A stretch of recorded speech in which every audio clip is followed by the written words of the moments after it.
occasional chair like this is handy to have whenever you've got extra guests for parties or over the holidays, but this chair is special. It articulates into a 4-step step stool. Now you can buy a cheap step stool anywhere, but I challenge you to find one in any store that looks this good. And you're a woodworker, why would you need to? It's a fun project to build. It also doesn't take a lot of wood, so here's a perfect opportunity to use some special stock you have on hand. I used ribbon stripe mahogany for the vertical parts and quarter sawn padauk for the horizontal parts, and I think it turned out pretty sharp. It's another classic project plan from Woodworkers Journal's archives, and it ran in our magazine back in 1992, but I think it's just as functional today as it was then. Now you can find that original article linked to this customizing for the gridded drawings and material list, but we've expanded the step-by-step instructions here to give you even more information. And in this video, I'll show you how to build it every step of the way. So without further ado, here's how to make one. Now to get this project underway, the first thing to do is to glue up a couple of large panels for the upper and lower pieces. I made my panels 4 feet long and 13 inches wide so I could fit one upper piece and one lower piece on each panel, plus have a little extra room for machining. Then it was off to a photocopier to enlarge the gridded drawings that come on the classic plans that are linked to this customizing. And here's a couple of tips for the photocopying process. Start with the original and enlarge that to 105% to make oversized copies of the grids. Then cut those up into several pieces and enlarge those 200%. And that will bring you up to the 1 by 1 inch square grid pattern that you need. Tape those grids together to make one giant pattern, and you're all set to go. Apply spray mount glue to the back of your taped up full-size pattern, lay it down on one of your panels and roll it smooth. If there are any loose edges between the sheets of paper in your pattern, tape them down securely with clear packing tape. With your pattern in place, you're all set to start the machining process. And the best thing to do first is to route the dados for the first and third steps and for the spline slot that runs along the lower pieces. Now the reason why you should do the dadoing first is your panel is still at full size, so there's plenty of bearing support for your router. It's much easier to do that now than when you've got these work pieces cut to smaller proportions. There's a lot of different ways to route dados, but the challenge to doing these dados is they're set at a 70-degree angle on the work pieces. They're not square in relation to the panel, so you can't use the edge of the panel as a reference edge. The way we're going to do it is to use a slotted jig like this. It's simply 2 pieces of 1/4 inch plywood that are spaced apart the same distance as the outside diameter of a guide collar that I'm going to have installed on my router. I'm going to use a 1 inch outside diameter guide collar and a 3/4 inch straight bit to route the dados. Now, the guides on my jig are attached to one another with 2 cross pieces, top and bottom, and I've applied some sandpaper to the bottom of my jig with spray mount glue to hold the jig in place once I've positioned it. The beauty of a jig like this is you can route dados at any angle. They don't have to be square in relation to your panel, so once you've got it positioned the way you wanted and clamped in place, you can simply set your router in the slot and run it across to route your dados. It's foolproof. You don't have to worry about running your router against a straight edge. You don't have to worry about your dados veering off course. You'll get arrow straight dados every time. The important thing on this jig is to make sure that the slot exactly matches the outside diameter of your rub collar, and that way you'll have no side-to-side play when you use the jig.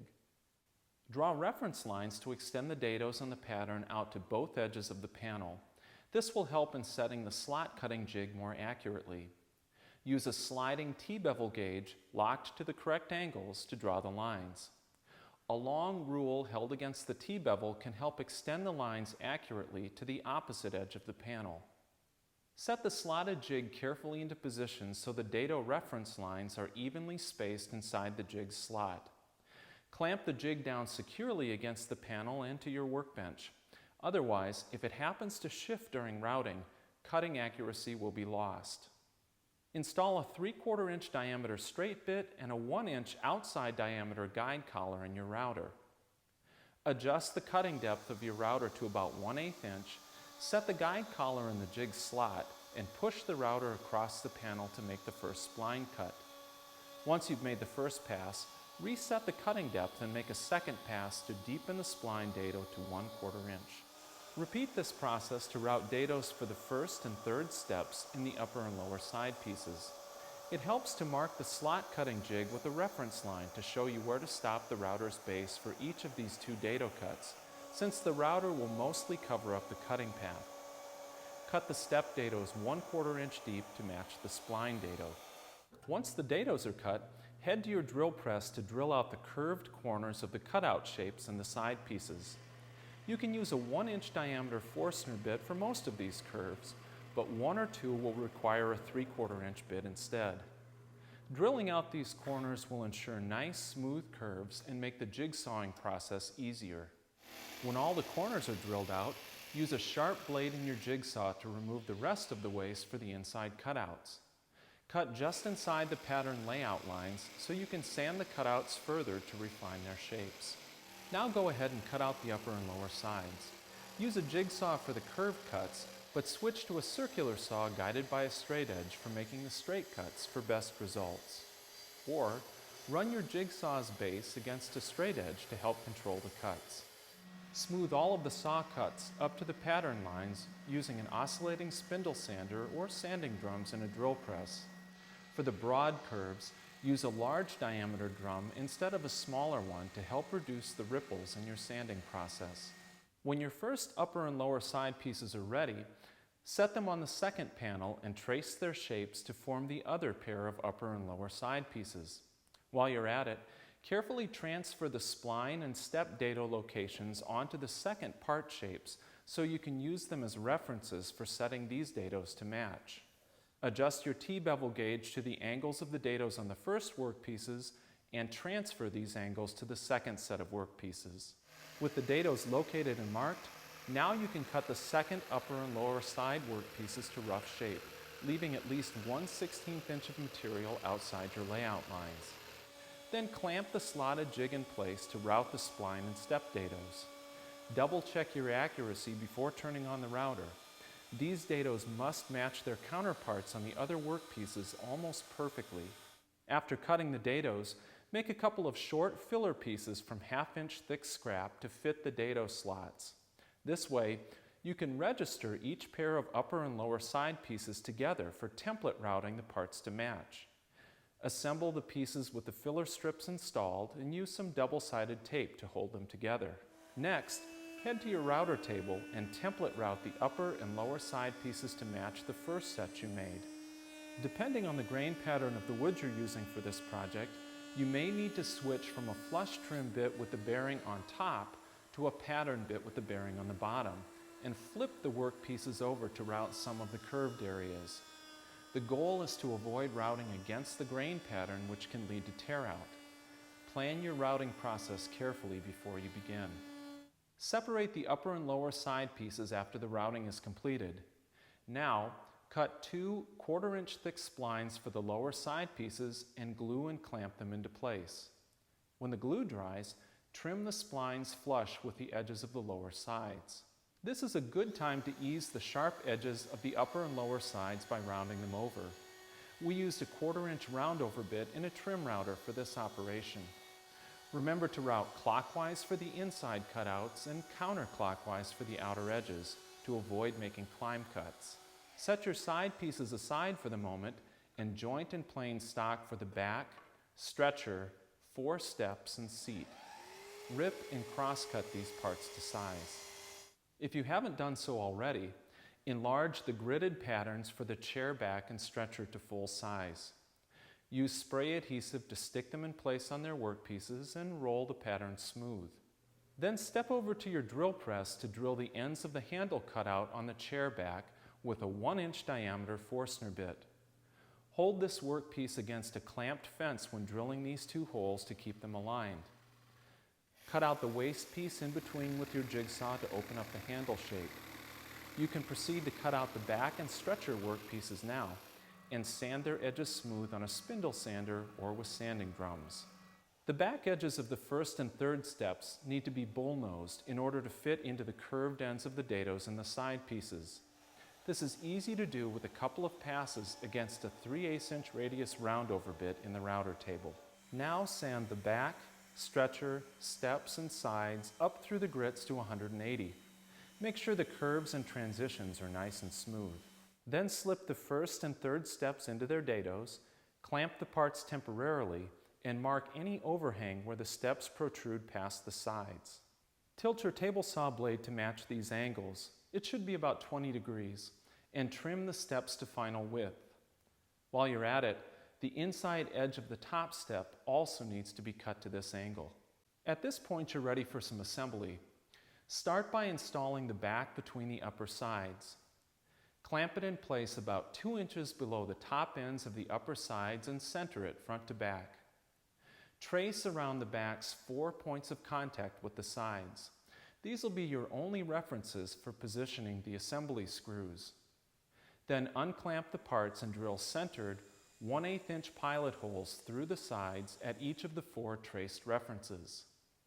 Reassemble the back and sides and use these pilot holes for drilling deep counterbore screw holes through from the outside faces of the sides and into the back.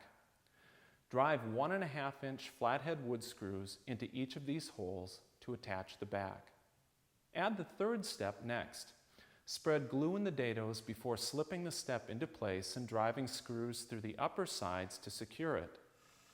Then fasten the seat and top step work pieces to the upper sides with more 1.5 inch wood screws driven into counterbore pilot holes to complete this assembly.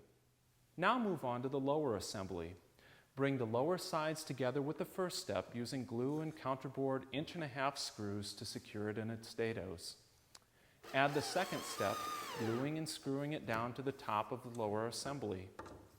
Complete this sub-assembly by fitting the stretcher into place between the sides and attaching it with more counterbore screws. All of the exposed screw heads need to be hidden under wood plugs, so make those next. It's easy to do with a plug cutter at the drill press. Make the wood plugs from a piece of scrap left over from your project wood. For safety, hold the workpiece against a clamped fence to immobilize it when cutting the plugs. Install the wood plugs with glue and trim them flush with a flush cut saw, a chisel, or an oscillating tool after the glue dries. Sand the plugs smooth. With your wood plug sanded flush, you're just about ready for finishing, but there's still one more step to do. Now is a good time to install the piano hinge and check the fit of the parts. Cut a 15 inch length of piano hinge and install it so the edges of the hinge leaves are flush with the top and bottom faces of the 2 seat boards.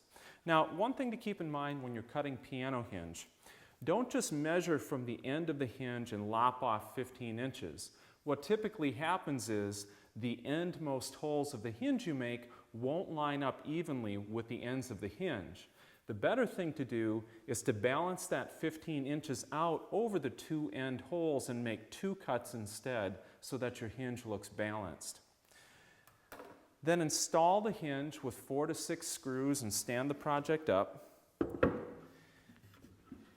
And what you want to see is that your seat board is nice and flat in the chair mode,